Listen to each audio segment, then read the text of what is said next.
வணக்கம். ஆகாஷவாணி.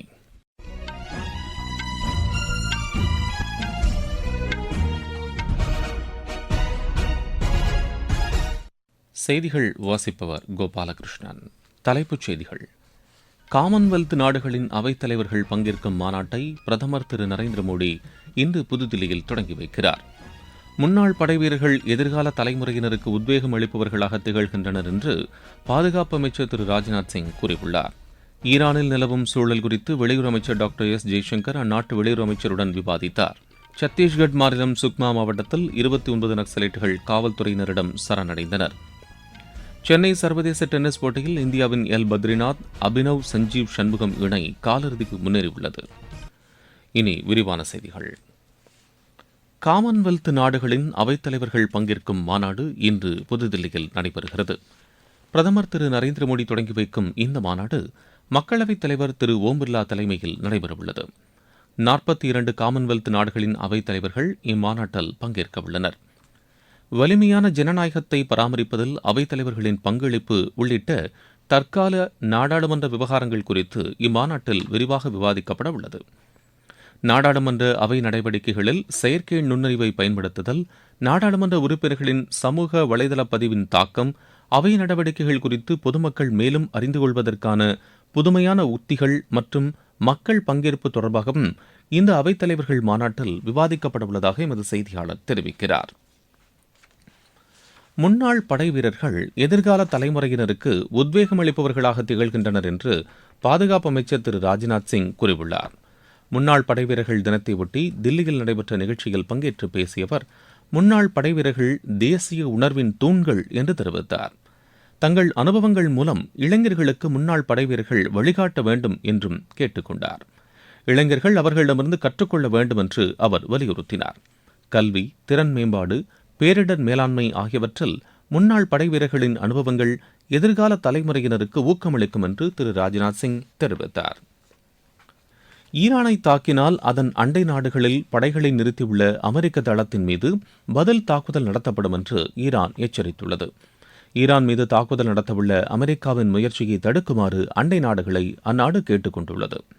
இதற்கிடையே கத்தாரில் உள்ள அமெரிக்க ராணுவ தளத்திலிருந்து சில துருப்புகளை அமெரிக்கா திரும்பப் பெற்றுள்ளது. எனினும் பிராந்தியத்தில் நிலவும் பதற்ற சூழ்நிலையை கருத்தில் கொண்டு அமெரிக்க ராணுவ தளத்தில் முன்னெச்சரிக்கை நடவடிக்கைகள் எடுக்கப்பட்டுள்ளதாக கத்தார் தெரிவித்துள்ளது. தங்கள் நாட்டு குடிமக்களின் பாதுகாப்பை கருத்தில் கொண்டும் முக்கிய உள்கட்டமைப்புகள் மற்றும் ராணுவ உள்கட்டமைப்பு பாதுகாக்கும் வகையிலும் விரிவான ஏற்பாடுகள் செய்யப்பட்டுள்ளதாக கத்தார் அரசு தெரிவித்துள்ளது. ஈரானில் அந்நாட்டு அரசுக்கு எதிராக நடைபெற்று வரும் போராட்டம் காரணமாக இதுவரை 2600க்கும் மேற்பட்டவர்கள் உயிரிழந்ததாக தகவல்கள் தெரிவிக்கின்றன. ஏராளமான ஈரான் மக்கள் துருக்கி எல்லையை அடைந்துள்ளனர். இந்நிலையில் ஈரானில் நிலவும் அசாதாரண சூழல் காரணமாக அந்நாட்டிற்கு பயணம் மேற்கொள்வதை இந்தியர்கள் தவிர்க்குமாறு மத்திய அரசு அறிவித்துள்ளது. இதற்கிடையே வெளியுறவு அமைச்சர் டாக்டர் எஸ் ஜெய்சங்கர் ஈரான் வெளியுறவு அமைச்சர் திரு சையத் அப்பாஸுடன் நேற்று தொலைபேசி வாயிலாக பேசினார். அப்போது அங்கு நிலவும் சூழல் குறித்து இருவரும் விவாதித்ததாக டாக்டர் ஜெய்சங்கர் சமூக வலைதளத்தில் குறிப்பிட்டுள்ளார். சத்தீஸ்கட் மாநிலம் சுக்மா மாவட்டத்தில் 29 நக்சலைட்டுகள் காவல்துறையினரிடம் சரணடைந்தனர். இவர்கள் பல்வேறு நக்சலைட் தொடர்பான சம்பவங்களில் தொடர்புடையவர்கள் என்று சுக்மா மாவட்ட காவல்துறை கண்காணிப்பாளர் திரு கிரண் சவான் தெரிவித்தார். சரணடைந்த நக்சலைட்டுகளுக்கு மாநில அரசின் மறுவாழ்வு திட்டத்தின் கீழ் தலா 50,000 ரூபாய் வழங்கப்பட உள்ளது. நீங்கள் கேட்டுக்கொண்டிருப்பது ஆகாஷவாணியின் செய்தி அறிக்கை. ஊரக வளர்ச்சிக்கான புதிய அத்தியாயம்.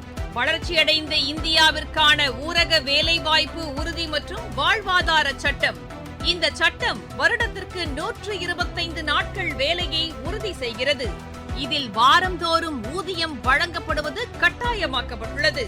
பணி முடிந்த 15 நாட்களுக்குள் ஊதியம் வழங்குவதை உறுதி செய்வதற்கான அம்சங்களும் இதில் இடம்பெற்றுள்ளன. ஊதியம் காலதாமதமாக வழங்கப்பட்டால் அதற்கான இழப்பீட்டுத் தொகைக்கும் இதில் வகை செய்யப்பட்டுள்ளது. வளர்ச்சியடைந்த இந்தியாவிற்கான பயணத்தில் மோடி அரசு தொடரும் சீர்திருத்த நடவடிக்கைகள்.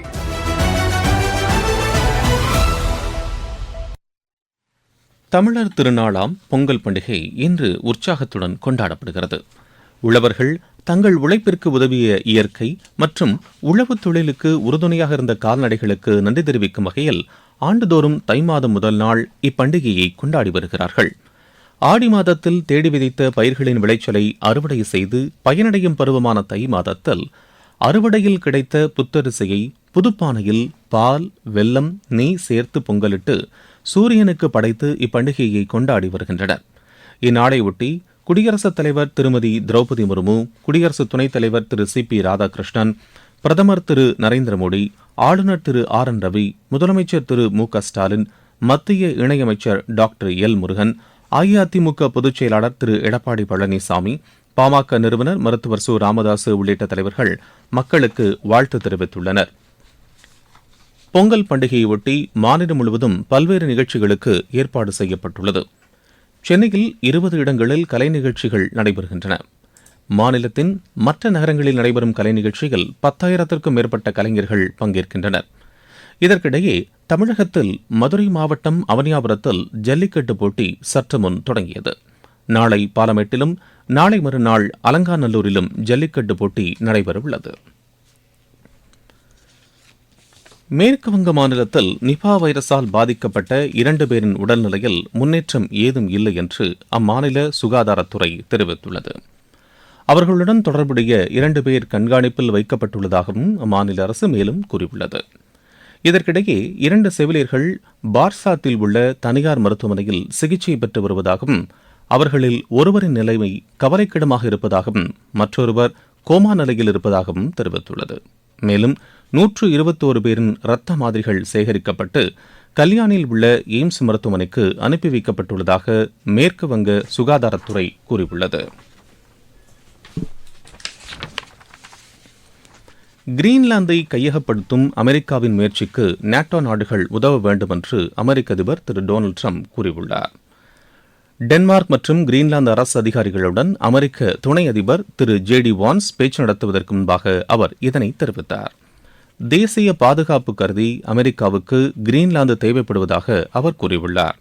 அமெரிக்காவின் இந்த முயற்சிக்கு நேட்டோ நாடுகள் உறுதுணையாக இருக்க வேண்டும் என்று திரு ட்ரம்ப் வலியுறுத்தியுள்ளார். சென்னை சர்வதேச டென்னிஸ் போட்டியில் இந்தியாவின் எல் பத்ரிநாத், அபினவ் சஞ்சீவ் சண்முகம் இணை காலிறுதிச் சுற்றுக்கு முன்னேறியுள்ளது. ஆடவர் இரட்டையர் பிரிவு காலிறுதிக்கு முந்தைய சுற்றில் இந்த இணை 6-3, 3-6, 10-7 என்ற செட் கணக்கில் மற்றொரு இந்திய இணையான ஆரியன் லக்ஷ்மணன், மணீஷ் சுரேஷ்குமார் இணையை வென்றது. ஆடவர் ஒற்றையர் பிரிவில் இந்தியாவின் தேவ் ஜாவியா, பிரஜ்வல் தேவ், சண்முகம், மணீஷ் சுரேஷ்குமார், மனஸ் தாம்னே ஆகியோர் காலிறுதிக்கு முந்தைய சுற்றுக்கு முன்னேறியுள்ளனர். 19 வயதுக்குட்பட்டோருக்கான உலகக்கோப்பை ஒருநாள் கிரிக்கெட் போட்டியில் இந்தியா இன்று அமெரிக்காவை எதிர்கொள்கிறது. புலேவாயோவில் நடைபெறவுள்ள இப்போட்டி பிற்பகல் 1 மணிக்கு தொடங்குகிறது. இந்திய அணிக்கு எதிரான 2வது ஒருநாள் கிரிக்கெட் போட்டியில் 7 விக்கெட் வித்தியாசத்தில் நியூசிலாந்து அணி வெற்றி பெற்றது. ராஜ்கோட்டில் நடைபெற்ற இப்போட்டியில் முதலில் பேட் செய்த இந்தியா நிர்ணயிக்கப்பட்ட 50 ஓவரில் 7 விக்கெட் இழப்பிற்கு 284 ரன் எடுத்தது. 285 ரன் எடுத்தால் வெற்றி என்ற இலக்குடன் பின்னர் களமிறங்கிய நியூசிலாந்து 47.3 ஓவரில் 3 விக்கெட் இழப்பிற்கு 286 ரன் எடுத்து வெற்றி பெற்றது.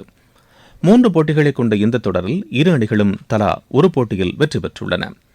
3வது மற்றும் இறுதிப் போட்டி வரும் ஞாயிற்றுக்கிழமை இந்தூரில் நடைபெறவுள்ளது. விஜய் ஹசாரே கோப்பைக்கான ஒருநாள் கிரிக்கெட் போட்டியின் முதலாவது அரையிறுதி ஆட்டத்தில் கர்நாடக அணி இன்று விதர்பா அணியை எதிர்கொள்கிறது. பெங்களூருவில் இப்போட்டி நடைபெறவுள்ளது. மீண்டும் தலைப்புச் செய்திகள்.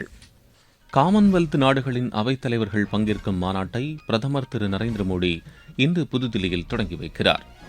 முன்னாள் படைவீரர்கள் எதிர்கால தலைமுறையினருக்கு உத்வேகம் அளிப்பவர்களாக திகழ்கின்றனர் என்று பாதுகாப்பு அமைச்சர் திரு ராஜ்நாத் சிங் கூறியுள்ளார். ஈரானில் நிலவும் சூழல் குறித்து வெளியுறவு அமைச்சர் டாக்டர் எஸ் ஜெய்சங்கர் அந்நாட்டு வெளியுறவு அமைச்சருடன் விவாதித்தார். சத்தீஸ்கட் மாநிலம் சுக்மா மாவட்டத்தில் 29 நக்சலைட்டுகள் காவல்துறையினரிடம் சரணடைந்தனர். சென்னை சர்வதேச டென்னிஸ் போட்டியில் இந்தியாவின் எல் பத்ரிநாத், அபினவ் சஞ்சீவ் சண்முகம் இணை காலிறுதிக்கு முன்னேறியுள்ளது. இத்துடன் இந்த செய்தி அறிக்கை நிறைவு பெறுகிறது. எமது செய்திகளை சமூக வலைதள பக்கங்களில் ஏர் நியூஸ் சென்னை என்ற முகவரிலும், RNU சென்னை என்ற யூடியூப் சேனலிலும் உடனுக்குடன் அறிந்து கொள்ளலாம்.